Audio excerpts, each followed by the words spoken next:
তুমি তো হীরার টুকরো ছেলে, হার্ভার্ড ইউনিভার্সিটি থেকে স্কলারশিপ পেয়েছো, এটা কিন্তু চারটিখানি কথা না। ব্রিলিয়ান্ট। Thank you uncle. কিন্তু আমার খুব আফসোস হয় জানো, আজকালকার ছেলেরা অলস, নিজের মেধার মূল্যায়ন তারা নিজেরা করতে জানেন। ব্রড কিছু চিন্তা করতে পারেন। কোন এক কোটিপতির মেয়েকে পটিয়ে বাবার সাম্রাজ্য বসে বসে খেতে চায়। বাবা কি বলছো এগুলা? কেন, আমি কি ভুল বললাম? এই যে দেখো, আমার বাবা আমার এই ছোট্ট ল্যান্ডটা দিয়ে গিয়েছে। আজকে সারা শহরে প্রত্যেক জায়গায় আমার ল্যান্ডের শেয়ার আছে। আমি যদি হাত গুটিয়ে বসে কোন এক কোটিপতির মেয়েকে পটানোর ধান্দা করতাম, তাহলে এই গ্রিন টেক ডেভেলপার্স কোম্পানির মতো এত বড় কোম্পানি আমি ক্রিয়েট করতে পারতাম। জি uncle, you are absolutely right. কি দরকার ছিল তোমার বাবার কাছে আমাকে নিয়ে যাওয়ার? তার কাছে নিয়ে গেলা আর আমি অপমানিত হয়ে ফেরত আসলাম। আমি কি বুঝতে পেরেছি যে বাবা তোমার সাথে এভাবে কথা বলবে, আর বাবা যেভাবে কথা বলেছে এদিকে আমার খুব ভালো লাগতেছে। আমি একটা ডিসিশন নিয়ে ফেলছি। কি ডিসিশন? চল আমরা নিজেরা বিয়ে করে ফেলি।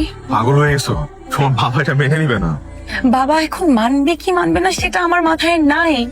আমার মাথায় শুধু আছে যে আমি তোমাকে সাথে থাকতে পারবো। দেখো, আমি খুব ভালো করেই জানি যে আমি তোমার অহংকারী বাবার সামনে আর কখনো গিয়ে দাঁড়াতে পারবো না। তারপর আমি তোমাকেও চিনি।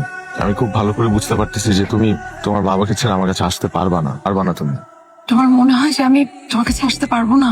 হ্যাঁ, এটা সত্যি যে আমার বাবাকে ছেড়ে আসতে কষ্ট হবে, কিন্তু আমি জানি যে আমি তোমাকে ছাড়া থাকতে পারবো না।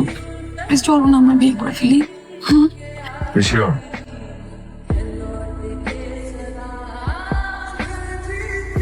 ওকে আমি যখনই দেখেছি তখনই ভেবেছিলাম ওর লোভ আমার সম্পত্তি আর টাকা পয়সার দিকে। ও দেখেছে এভাবে বিয়ে করলে আমি এটা সহজভাবে মেনে নেব না, আর আমার সম্পত্তির ভাগও ওকে দেবো না, তখনই সরে পড়েছে। মানে এসব ইমোশন মাথা থেকে ছেড়ে ফেল, আর খুব রাস্তার সস্তা ছেলেদের কথা ভুলে যা। আমি কি করবো আমি একটু বুঝতে পারছি না। শোন, আমি অলরেডি তোর বড় চাচার সাথে কথা বলেছি। যা, কিছুদিনের জন্য কানাডা ঘুরে ভালো লাগবে। একটাবার তুমি ভাবতে পারো, আমাদের ভালোবাসার থেকে তোমার ইগোটা তোমার কাছে বেশি বড় মনে হচ্ছে। রাফাল, একটাবার ভেবে দেখেছো আমি আমার বাবাকে ছেড়ে আমি তোমার কাছে চলে আসতে চেয়েছি। সারাটা জীবন আমি তোমার সাথে থাকতে চেয়েছি, কিন্তু তুমি আমাকে, আমাদের ভালোবাসাকে সবার সামনে, আমার বাবার সামনে ছোট করছো, অসম্মান করছো। রাফাল, কেন এমনটা করলে বলতে পারো? রাফাল, আজকে অ্যাটলিস্ট কথা বলছো না কেন? তুমি কি আজকেও চুপ থাকবা? রাফাল, একটা কিছু বলো। তুমি আজকে অ্যাটলিস্ট আমার উত্তর দাও। তুমি কেন এতগুলা দিন আমাকে কিসের জন্য? আমি আমাদের ভালোবাসাকে অসম্মান করি নাই। আমি আসছিলাম সেদিন তোমার কাছে।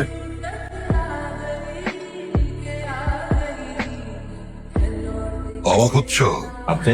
হ্যাঁ, আমি Rubayet Chowdhury, top businessman in the city. আমি আমার মাথায় সবসময় একটা জিনিস রাখি, সেটা হচ্ছে বিজনেস ইজ এ গেম, আর এই গেমে আমি কখনো পরাজিত হইনি। একমাত্র তোমার কারণে এই প্রথম আমি হারতে বসেছিলাম, কারণ তুমি আমার দুর্বল জায়গায় হাত দিয়েছো, আর আমার একমাত্র দুর্বলতা হচ্ছে আমার মেয়ে।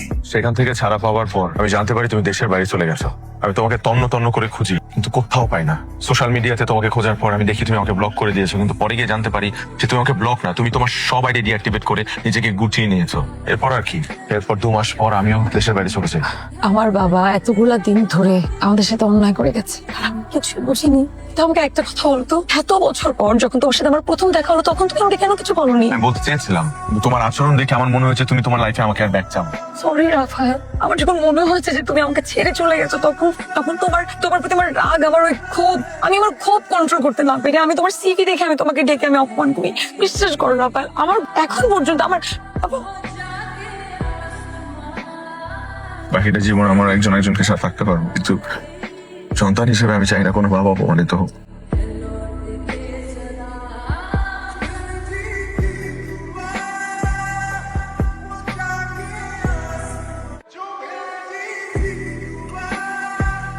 Margan, is everything okay? আমি পারবো না এই বিয়ে করতে। What happened? জানি না এখানে কি হচ্ছে, আমি জানি না আমি এখানে কি করছি। আমি এখানে তোমার পাশে বিয়ের আসরে আমি তোমার সাথে প্রতারণা করছি।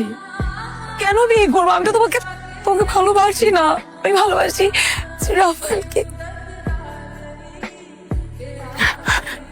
বাবা, তুমি রাফালকে চিনতে পেরেছো? আবার তুমি জানো না আমি রাফালকে কতটা ভালোবাসি। তুমি কি করে পারলে এত অন্যায় করতে? আমি যখন রাফালকে খুঁজে বেড়াচ্ছিলাম, রাফাল কোথায়, রাফাল আসছিল না, তখন তুমি কেন বলনি যে ও কোথায় ছিল? তুমি বলবে কি করে? যা কিছু ঘটেছিল তোমার ইশারায় ঘটেছিল। তোমার তো বলার কোনো মুখই নেই। বাবা, কি বলতেছে এসব? এই, এসব কি আমল তামল বলতেছো? হ্যাঁ, রাফাল, চুপ করে কেন আছো? এখন বলো, এখন কিছু একটা বলো। আসলে আমি এমন একটা সিচুয়েশনে দাঁড়িয়ে আছি যে কোথা থেকে শুরু করবো আমি নিজেও জানি না। তো আমার তো বলতেই হবে, ইনফ্যাক্ট তোমার আগেই আমার বলা উচিত ছিল।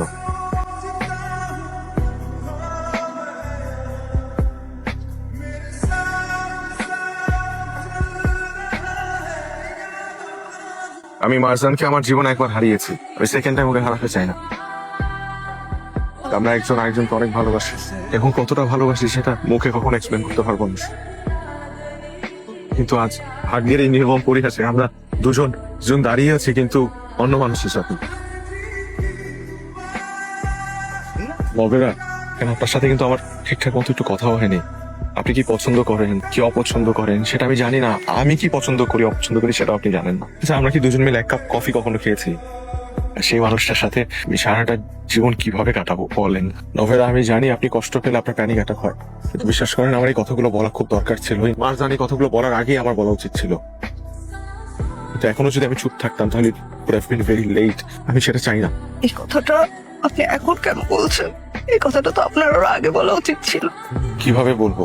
দুদিন আগেও তো আমরা একজন আরেকজনকে ভুল বুঝে আসছিলাম, কিন্তু যখন সবকিছু জানতে পারলাম তখন আসলে আর ফেরার পথ ছিল না আমাদের।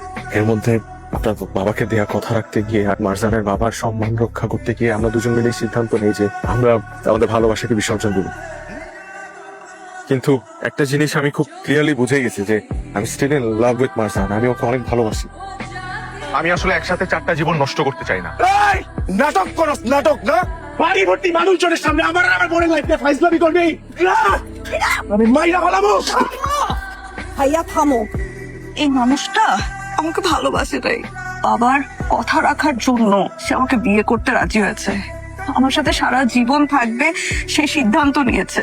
আর আমরা সোসাইটির সামনে নিজের মান সম্মান রক্ষা করার জন্য ওদের দুইজনের এই সুন্দর ভালোবাসাটাকে অসম্মান করব? আমি তো পারবো না এই বিয়ে করতে। বাবা, বাবা তুমি এক বছর থাকবা, কিছু তো বলো। আরিফিন, অনেক হয়েছে। এই মুহূর্তে আমি যা বলবো তাই হবে।